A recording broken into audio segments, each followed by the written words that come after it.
Imagine waking up one morning to discover that something as ordinary as driving to visit your family has suddenly become a privilege that's measured in coupons. There's no real announcements to this change. There's no explosions leading up to it, no enemy soldiers marching through the American neighborhoods. The roads are still there. The automobiles were still parked in the driveway.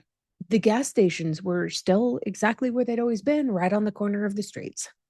Yet overnight, every mile suddenly mattered. Most Americans believed that the war was being fought thousands of miles away. But then the government announced quietly, and they reached into every single hometown in the country and proved otherwise.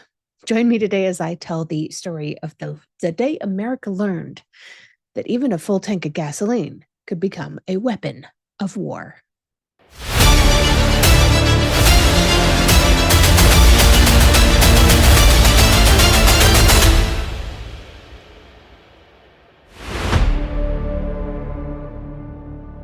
When people in America think about World War II, they usually picture distant battlefields and enormous warships and bombers crossing dark skies and young soldiers stepping onto foreign beaches.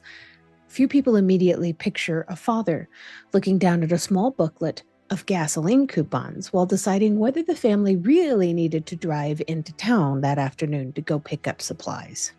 Yet that quiet moment tells us something remarkably important about World War II.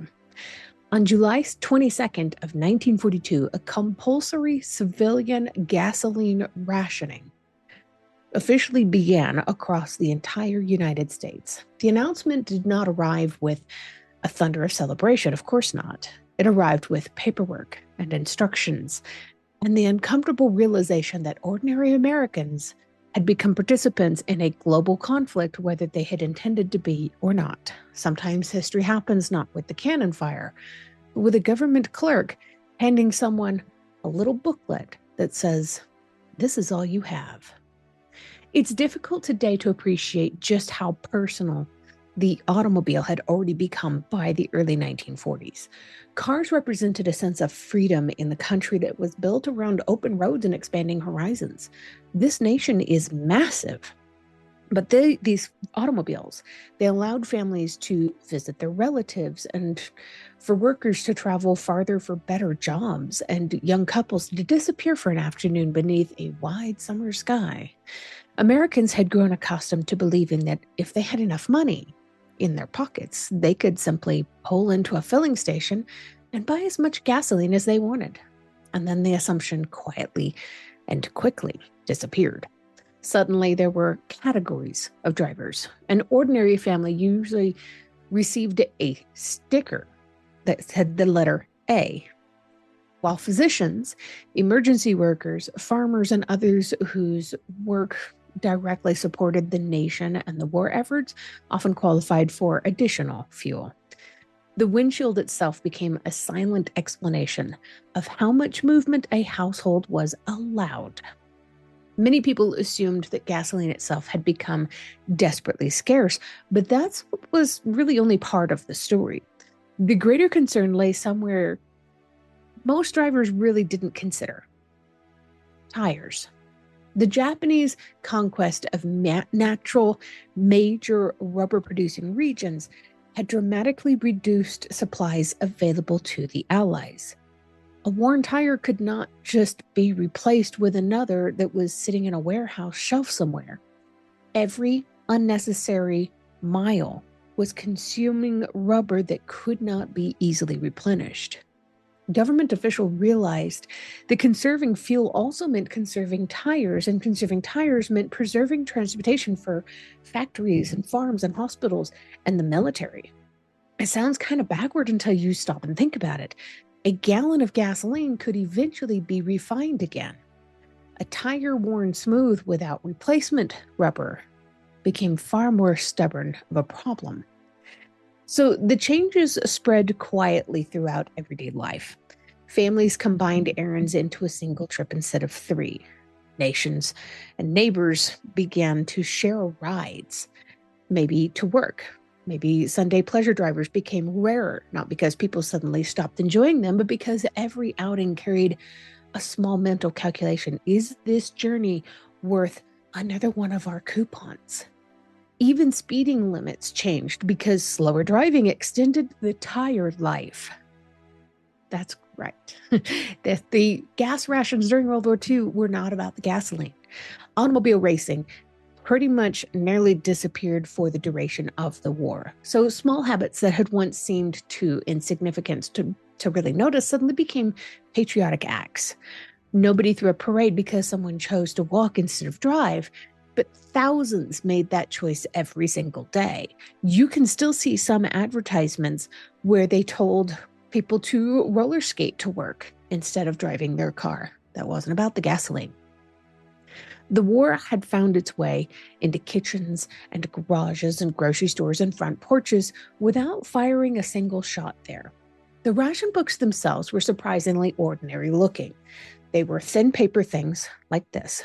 They held small coupons. Nothing about these suggested any kind of enormous significance. They were small. They were ordinary looking. Your coupons would slide right down inside this little envelope. And this envelope would slide down inside of another envelope that usually was printed with the words ration book right on it. This is just a little leather envelope that your ration book and coupons would slide down inside for careful keeping, because these were worth money. Nothing about these suggested enormous significance, but yet they possessed the remarkable ability to alter millions of decisions every single day. They also created a whole lot of temptation too, though. You see how simple this is. So counterfeit coupons appeared. Some people attempted to bend the rules. Investigators followed forged ration stamps with the same seriousness as they might have reserved for financial crimes, because every fraudulent gas and every fraudulent gallon of fuel represented resources diverted from a nation that was fighting for survival. What would have happened to us if we had lost World War II? Human nature had not changed simply because the country was at war. Scarcity has always possessed a curious talent for revealing both remarkable generosity and a remarkable selfishness. Sometimes on the very same street, sometimes in the very same house. Meanwhile, something else was happening beneath the surface that very few civilians fully appreciated. American factories were transforming at astonishing speed. Automobile manufacturers that had once built family sedans were turning out tanks and aircraft engines and military trucks and other equipment in staggering numbers. The nation was recognizing itself and reorganizing itself around the idea of victory. And gasoline rationing was only one such visible piece of a much larger machine. In fact, the small ration book that I have is nothing more than a sugar ration book. People standing patiently beside service station pumps were connected to assembly lines hundreds of miles away and to battlefields that were thousands of miles beyond that. Most people never met the soldiers who ultimately benefited from the sacrifices that others made, and yet the connection was real and all the same. By the end of World War II, Americans had begun adapting to a new sense of normal. The coupons remained, the windshield stickers stayed in place, and daily routines slowly shaped themselves around limits that had once seemed completely unimaginable. What had first felt temporary was beginning to feel quite routine. Few people realized that some of the most surprising consequences of rationing had yet to emerge, and fewer still could have guessed that decades after the war ended, the nation would once again find itself staring uneasily at gasoline pumps and wondering whether rationing books might actually return. The remarkable thing about rationing is not that it existed. Throughout history, governments at war have limited resources. What makes the American experience unusual was how willingly so many ordinary people adapted to it after the initial surprise faded. They might have been shocked, but they were all right with it too. Newspapers filled with practical advice about conserving fuel. Schools encouraged children to understand why their parents could no longer take spontaneous drives or even drive them to school. Businesses adjusted to delivery schedules. Families discovered that planning errands together was simply just a part of life. It was a whole lot easier for you and your neighbor to go get groceries together. It was apparently a lot more fun, according to my grandmother, because she could have somebody to have a conversation with while she was doing her grocery shopping. None of this was glamorous. Nobody framed their gasoline ration coupons for the living room wall. Very few of them were saved. But yet those quiet adjustments became part of the machinery that helped sustain an enormous war effort. Victory was not built only in shipyards and factories. It was also built one canceled trip, one shared ride, and one saved gallon at a time. Even so, there were frustrations. Long before the war ended, complaints surfaced from people convinced that someone else had received more favorable treatment than they had. Why did one neighbor have a different windshield sticker? Why did another business receive additional fuel? Rumors spread almost as quickly as facts, and some markets, black markets, appeared wherever clever people believed shortages created an opportunity. They still do. Some service stations operators looked the other way for customers that they might have trusted a little bit more, and people that they knew a little bit more, or for brothers or family members. But federal investigators treated those crimes seriously because each fraudulent transaction chipped away at the carefully balanced system. They weren't trying to shortchange people. They were trying to make things as fair as they possibly could. It's a curious feature of human nature that whenever something becomes scarce, honesty suddenly finds itself competing with convenience, and sometimes honesty ends up in the back seat. Most people obeyed the rules, but history rarely offers a chapter in which absolutely everyone does. I don't think there's a single story out there where everyone follows the rules. Those kinds of stories typically don't get passed down. By 1944 and 1945, however, something fascinating had begun to happen.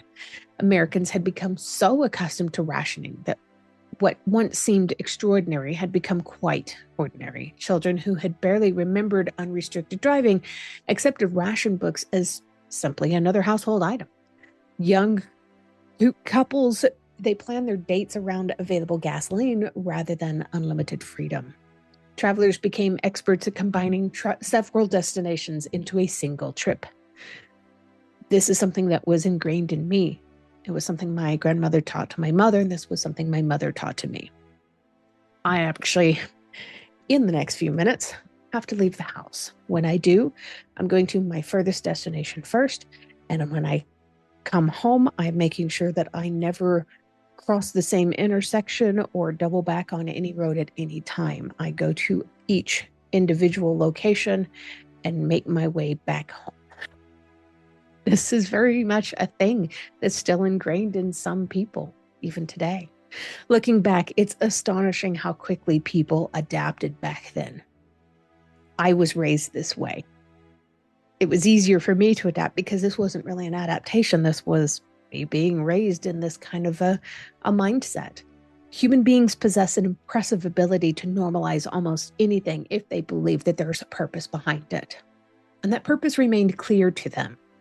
Every conserved resource meant greater support for those serving overseas, and that understanding carried many families through years of inconvenience. But then at last, the victory arrived. As the soldiers returned home and wartime restrictions gradually disappeared, ration books became souvenirs of a different chapter that many hoped would never return. I keep mine on my shelf, not as a reminder of, this could happen to us, but as a reminder of what my grandmother went through. But yet, think about it. It could happen. Filling stations once again pumped gasoline without asking for coupons, and Americans climbed back into newly produced automobiles, and highways became busier, and vacations returned and became more frequent, and the open roads reclaimed its place in the national imagination. It would have been easy to assume that the entire experience had become nothing more than an unusual footnote tucked safely into history books, but most people certainly believed that it had. Except history had one more little twist waiting in the wings. During the energy crisis of the 1970s, America once again faced long lines at gas stations and anxious drivers watching fuel gauges and serious discussions in Washington, D.C. about whether nationwide gasoline rationing might once again become necessary. Billions of gasoline ration coupons were actually printed and stored as part of the contingency plans, ready to be distributed if conditions ever worsened. They were never widely issued because of the shortages eased before that ever became necessary, but their very existence reminds us how quickly confidence can give way to preparation. The familiar image of automobiles stretching for blocks outside of service stations looked strangely familiar in the photographs taken 3 decades earlier. But those same lines happened again on 9/11 after the first of the Twin Towers was struck, and they grew exponentially longer after the second one. Different causes had produced similar fears. History has an uncanny habit of changing the details while also preserving the lesson. Today, we often measure convenience by how quickly we can reach the next destination, but the generation that lived through the gasoline rationing understood something completely different. They understood that freedom sometimes requires a whole lot of restraint, and that sacrifice can be measured in ordinary decisions, and the national crisis often arise disguised as everyday inconveniences. And they really are only inconveniences. A gallon of gasoline has no memory, but the choices surrounding it can echo across generations. The faded ration books tucked away in museums, the ones that I'm holding in my hand now, are not simply relics of shortages. They're reminders that millions of people accepted smaller personal freedoms because they believed something larger depended on them. Sometimes the shortest drive can leave the longest tracks. If tomorrow morning you were told that one ordinary convenience had to be limited for the good of the entire nation, what would you be willing to give up? And do you think most other people today would respond with the same quiet determination that Americans showed during World War II? Somehow I don't. And if you enjoy stories like this, please make sure you follow the History Happens Facebook page. It does help me to keep doing what I do every single day. And I love hearing from you guys. So please sound off in the comments. Let me know what you think you would be willing to give up and what other people would be willing to sacrifice, if anything at all. Thank you for watching.